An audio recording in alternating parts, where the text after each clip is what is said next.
Supreme court ने जमीन अधिग्रहण पर खंडित फैसला सुनाया है। मामला था कि क्या राजस्थान शहरी सुधार अधिनियम या राजस्थान अर्बन इम्प्रूवमेंट एक्ट के तहत अधिग्रहण प्राधिकारी द्वारा भूमि अधिग्रहण की कार्यवाही में मालिकों को नोटिस दिया जाना चाहिए, खास तौर पर जब भूमि पर कब्जा होने के बावजूद उनका नाम राजस्व रिकॉर्ड में दिखाया नहीं गया हो। ये अपील राजस्थान हाई कोर्ट के आदेश के खिलाफ दायर की गई। इसमें कहा गया कि भूमि अधिग्रहण शून्य है क्योंकि अधिग्रहण अधिसूचना भूमि मालिक को नोटिस दिए बिना जारी की गई है। जस्टिस मनोज मिश्रा और जस्टिस हर्षिकेश राय की सुप्रीम कोर्ट की खंडपीठ ने इस मामले पर विचार किया। जस्टिस राय ने अपील खारिज कर दी, जबकि जस्टिस मिश्रा ने इसे स्वीकार किया। इसीलिए मामले को बड़ी बेंच के पास भेज दिया गया। जस्टिस मिश्रा का विचार था कि अगर मालिक का नाम भूमि रिकॉर्ड पर प्रतिबिंबित नहीं होता है तो राज्य से इसकी जांच करने की उम्मीद नहीं की जाती। उन्होंने कहा कि ऐसे मामले में भूमि रिकॉर्ड में दर्ज मालिकों को नोटिस देना वैधानिक दायित्व का पर्याप्त अनुपालन है।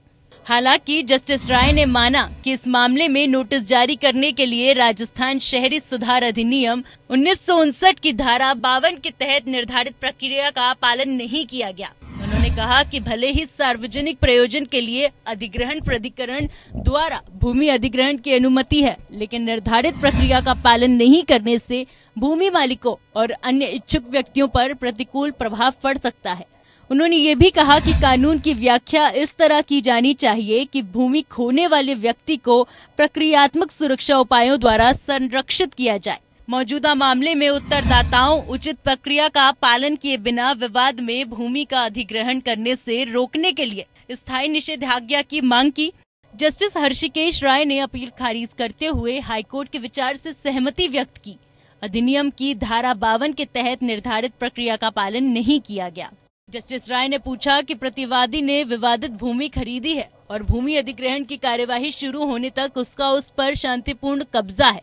उन्होंने कहा कि कानून की व्याख्या इस तरह की जानी चाहिए कि भूमि खोने वाले व्यक्ति को प्रक्रियात्मक सुरक्षा उपायों द्वारा संरक्षित किया जाए। जस्टिस मिश्रा का विचार था कि यदि मालिक का नाम भूमि रिकॉर्ड पर प्रतिबिंबित नहीं होता तो राज्य से इसकी जांच करने की उम्मीद नहीं की जाती है। उन्होंने कहा कि ऐसे मामले में भूमि रिकॉर्ड में दर्ज मालिकों को नोटिस देना वैधानिक दायित्व का पर्याप्त अनुपालन है। इसके साथ ही सुप्रीम कोर्ट ने मामले में अपना खंडित फैसला सुनाया। Bureau report, APN।